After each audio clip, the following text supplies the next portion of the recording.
25th of March 1807, Britain officially abolished its slave trade. This signalled the termination of a commerce that had seen close to 13 million Africans transported inhumanely aboard slave vessels across the Atlantic to a brutal and degrading plantation system in the Americas, with up to 2 million slaves not even having survived the voyage. It would be an understatement to say that achieving this had been an overwhelmingly difficult task. The trade had generated vast wealth, not only for the proprietors across the Atlantic, but also those thousands of merchants, bankers, shipbuilders, insurers and investors in Britain who claimed a financial stake in the trade, not to mention the British Treasury itself. It had taken a combination of an utter dedication to the cause of religion and morality, a new innovative public campaign that captured the imagination of the British public, a new pragmatic strategy utilised by anti-slavery MPs in Parliament, and a series of fortunate or unfortunate events, depending on which way you look at it, for abolitionists to eventually end the inhumane traffic of Africans across the Atlantic. Well, the Abolition Act of 1807, of course, comes a full 20 years after they started their campaign in the late 1780s.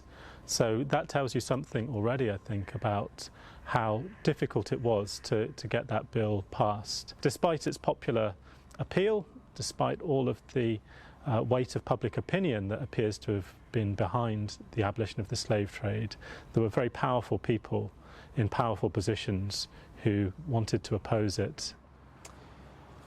Yet for all of those who had fought so hard to see the slave trade abolished, there was this looming sense of unfinished business, that their ultimate aim had not been achieved.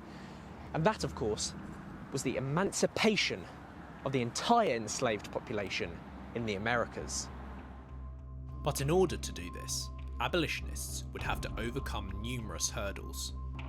Even with public opinion on their side, they still faced a fierce pro-slavery lobby in Parliament, the West India interest, determined to uphold an institution they were so heavily invested in, and that still benefited Britain financially. Lots of the opposition is very, very similar. So the slaveholders, the sugar planters, who opposed the abolition of the slave trade because they argued that it would be a fundamental problem for their business.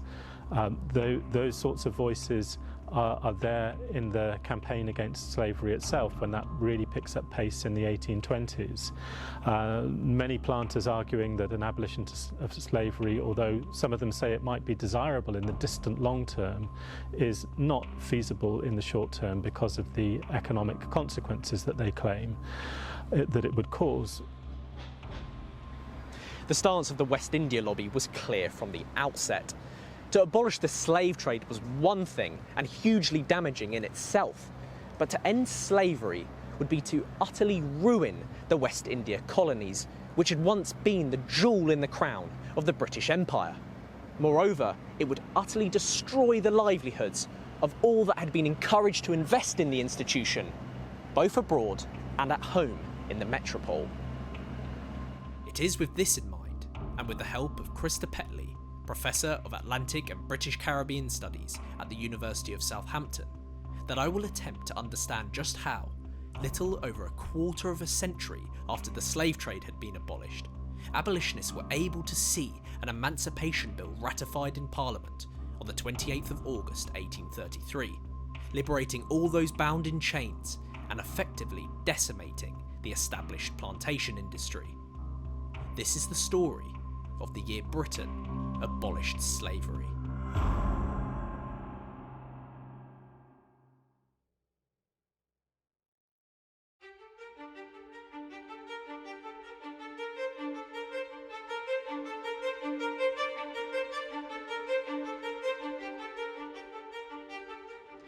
On the 1st of January 1808, British ships were now banned from carrying on the slave trade, and British colonists in the West Indies were forbidden from importing new slaves from Africa.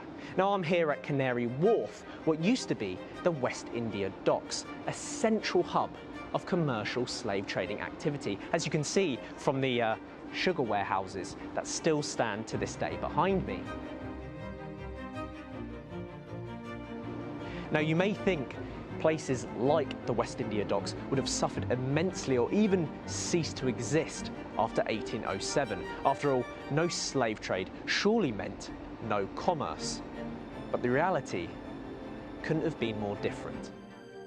Business boomed at the West India Docks even after 1807. Sugar, rum and coffee imports all increased dramatically. In fact, the number of ships discharged in the docks rose from 350 in 1804 to an early peak of over 640 ships in 1810. The company was flush with money. Profits beyond the dividend limit amounted to over £800,000 by 1818, roughly 70 million in today's money. What abolitionists knew, but many Britons failed to consider, was that the abolition of the slave trade had actually made precious little difference to the 700,000 men, women and children who remained in bondage in the West Indies. On the 25th of March 1807, they still rose at the crack of dawn and worked tirelessly in the sugarcane fields and boiling houses, and continued to feel the excruciating pain of the whip.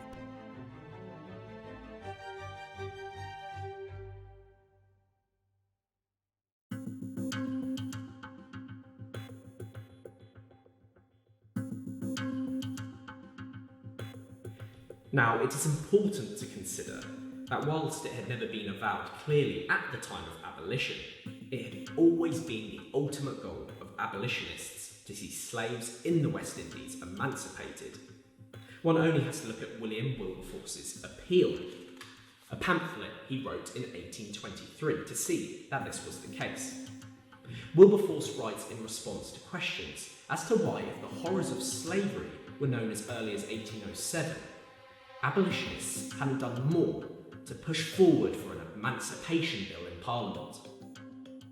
It is true that the evils of the West Indian system had not passed unnoticed, and we would gladly have brought forward a plan for ameliorating the conditions of the slaves, but that the effort was beyond our strength.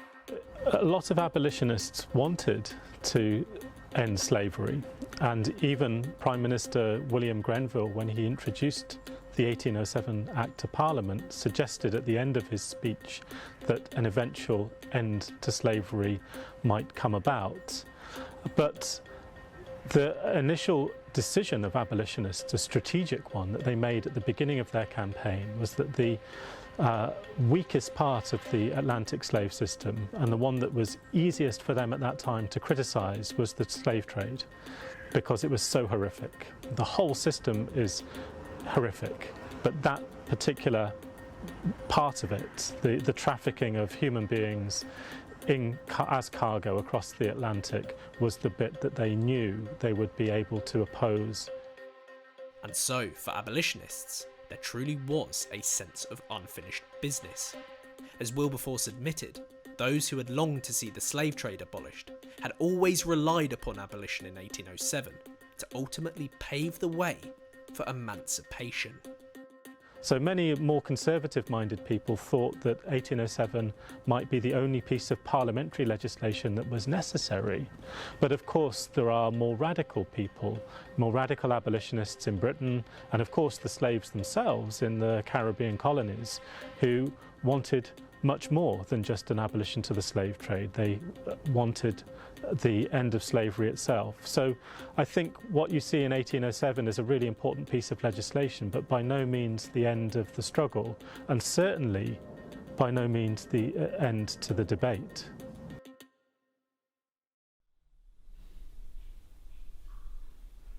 Now, I think it's really important to consider, when looking at sources such as William Wilberforce's Appeal, a key document when contemplating the Emancipation Bill in 1833, that we focus on this date of publication, 1823. Wilberforce is writing a full 16 years after the abolition of the slave trade, the same year in which the Anti-Slavery Society was formed. And whilst that clearly is no coincidence, as we have just witnessed, Wilberforce's writing seems to be more of a reflection on and a justification of the inaction between 1807 and 1823. In reality, no substantial legislation had been achieved by abolitionists up until this point, apart from perhaps the 1816 Slave Registry Bill. And I think it's this reason that makes Wilberforce put pen to paper. So one of the things that happened after 1807 was a sense that the abolition bill might start to have an effect on slavery in the Caribbean, and abolitionists do want to see what that effect might be, whether it will lead to rapid improvements in conditions and perhaps help to set the road, the things in progress for an end to slavery itself. And it's when they realise that that's not happening in the early 1820s that they begin to put together another nationwide campaign focused this time on ending the institution itself.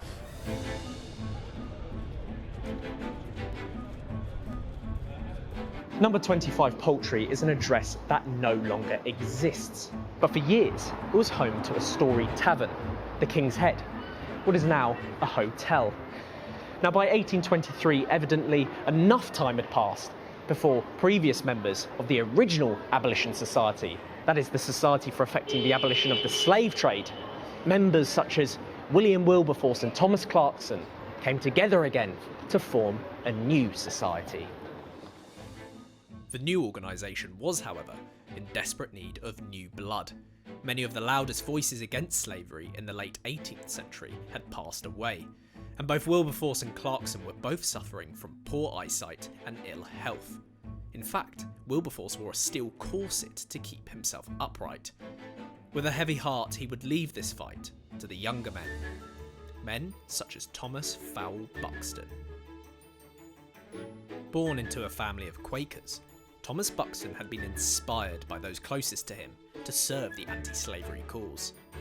A tall and physically commanding man nicknamed the Elephant, Buxton became the obvious choice to take the reins from Wilberforce and succeed him as the anti-slavery figurehead in Parliament. Now, to fully understand why an anti-slavery society was formed in 1823, it is important to consider what abolitionists were hoping to achieve with the 1807 Slave Trade Act.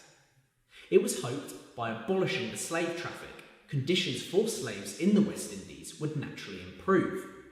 The logic behind this reasoning was if slave owners were no longer able to purchase slaves from abroad, they would be incentivised to treat their workforces better.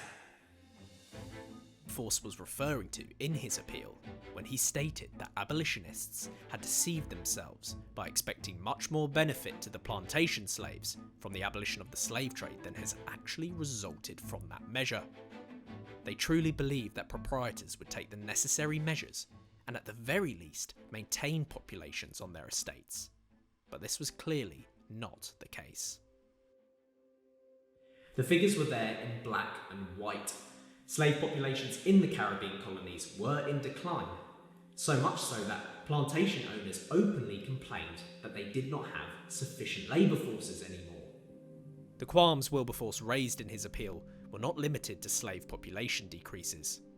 He claimed that slaves were practically strangers to Christianity, and criticised the use of the whip and other methods of torture and extreme punishment. These claims were also bolstered by the various testimonies of missionaries and former slaves who had witnessed firsthand the extreme degradation of the enslaved populations for themselves. One such man was Olaudah Equiano, one of the most influential abolitionists of his generation. A former slave who had purchased his freedom and travelled to Britain, published his autobiography in 1789, which documented his kidnap from Africa, his voyage across the Atlantic, and the brutality he witnessed during his life in slavery. It was very common for slaves to be branded with the initial letters of their master's name, and a load of heavy iron hooks hung around their necks. Indeed, on the most trifling occasions, they were loaded with chains, and often other instruments of torture were added. The iron muzzle, thumb screws and such are so well known as to not need a description, and were sometimes applied for the slightest fault. I have seen a Negro beat until his bones were broken for only letting a pot boil over. But in reality, evidence of the high mortality rates and population decreases in the colonies were of the highest value to the Anti-Slavery Society, especially in the House of Commons. Members of Parliament were not as sympathetic as the general public to the testimonies of former slaves and missionaries, which were often mistrusted or countered by reports from the colonial assemblies and planters themselves. These stark figures, however, could not be refuted.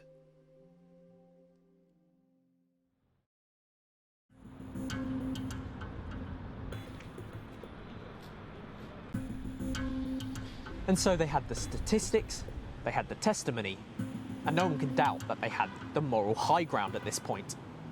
But members of the Anti-Slavery Society knew the mammoth task that lay ahead, were they to see an emancipation bill voted through in Parliament. The world inside the House of Commons was an isolated, hostile den, where, as historian Michael Taylor has noted, there was no such thing as left or right. It was all about connections and interests, the most powerful and influential, of course, being the West India lobby. The abolitionists knew that by proposing the end of slavery, they had effectively declared war on one of the most powerful political groups in British history. So there are MPs sitting in Parliament throughout the whole of this period who are slaveholders, who are absentees, that is to say people who own property in the West Indies, usually sugar planters, but sometimes also merchants, who own slaves in the Caribbean, but who have removed themselves to Britain. They're wealthy enough to do that and become elected to Parliament, and they form part of this bigger West India interest. And although that group is declining somewhat after the Napoleonic Wars, they remain a really influential pressure group. So one thing that abolitionists are up against is a really well-equipped and seasoned group of political lobbyists who are arguing in favour of the slaveholders.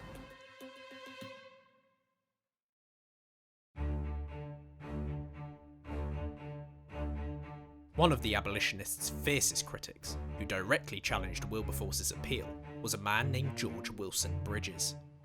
Bridges was an Anglican clergyman who had married into a family of the planter elite in Jamaica. He had travelled to the colony in 1816 at the invitation of the governor, and had soon become rector for the parish of St. Anne. Bridges was a well-known and well-read critic of the anti-slavery campaign, and directly challenged Wilberforce's assertions in a book entitled A Voice from Jamaica.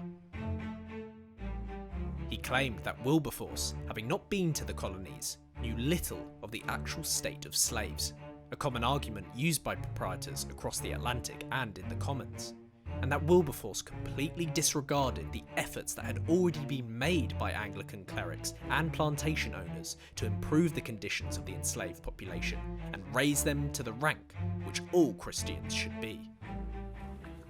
The arguments came thick and fast.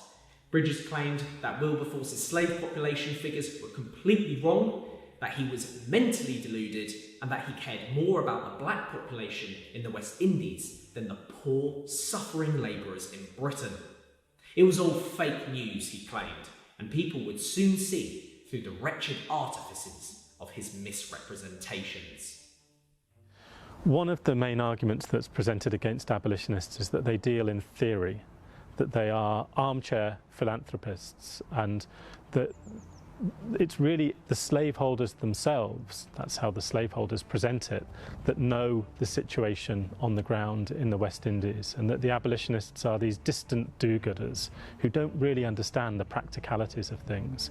And so you see all sorts of caricatures of them preaching and telling the most lurid tales about the abuses that enslaved people are enduring in the West Indies, that the slaveholders argued did not bear any similarity to the reality.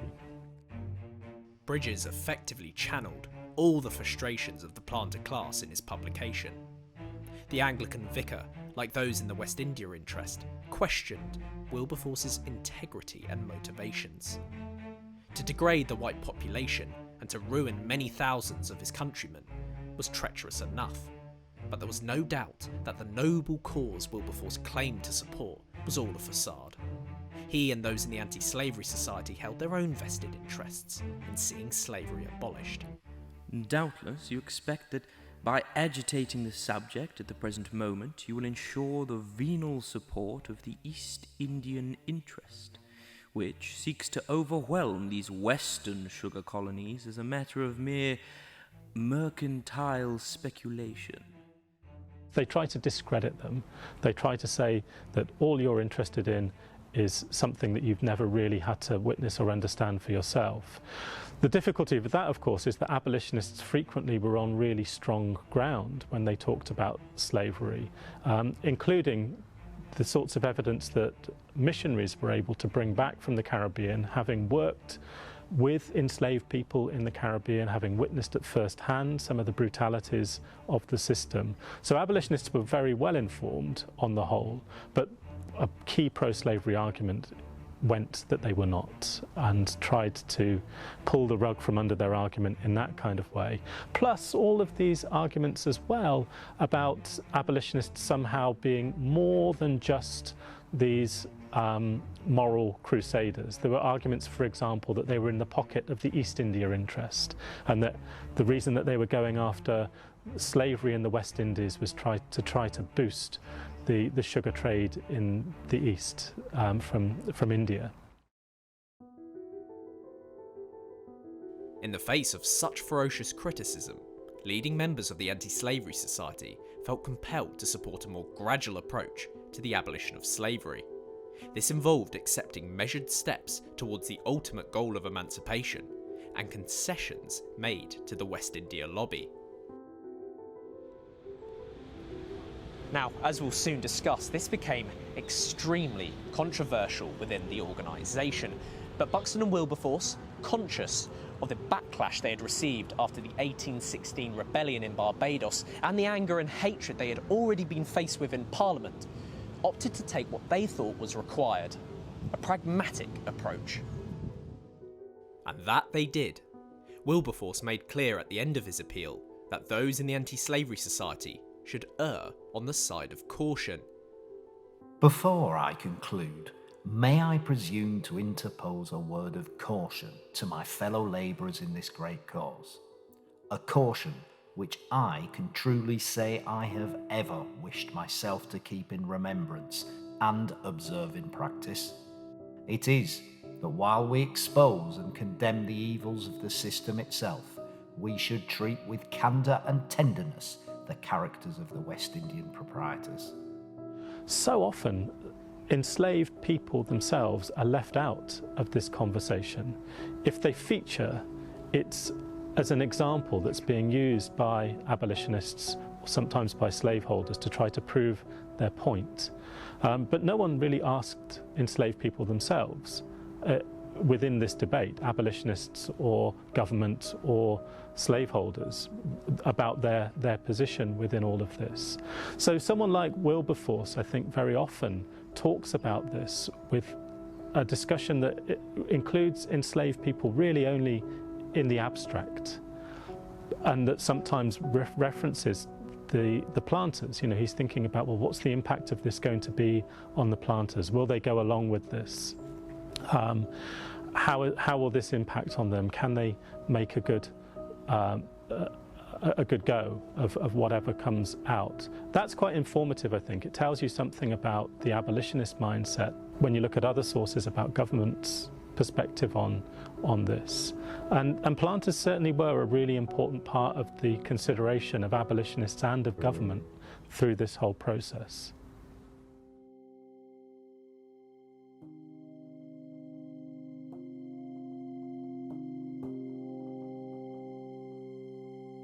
Initially, this approach provided a speck of light at the end of the tunnel. After months of lobbying in Parliament for gradual emancipation, Buxton had managed to convince the Foreign Secretary Lord Canning, who was the face and heart of the British government at the time, to propose a set of ameliorative measures to improve the conditions of slaves in the West Indian colonies. "This House looks forward," Canning stated, "to a progressive improvement in the character of the slave population." He even urged MPs to vote for the accomplishment of this purpose at the earliest period. This all looked great on paper to Buxton, but he was in for a rude awakening. So the resolutions that government pass in 1823 are presented as a response to the abolitionists and as a sign really of government's goodwill of wanting to improve conditions on the plantations, with the notion that this will lead eventually, and that's never really disclosed as to how long this whole process might take, lead eventually to an end to slavery. That's the long-term professed aspiration for this. Some abolitionists, of course, are furious about this. And of course, enslaved people in the Caribbean, you can imagine what their frustration must have been. Because essentially what this is doing is saying, well, we'll take it one step at a time, very gradually and very slowly.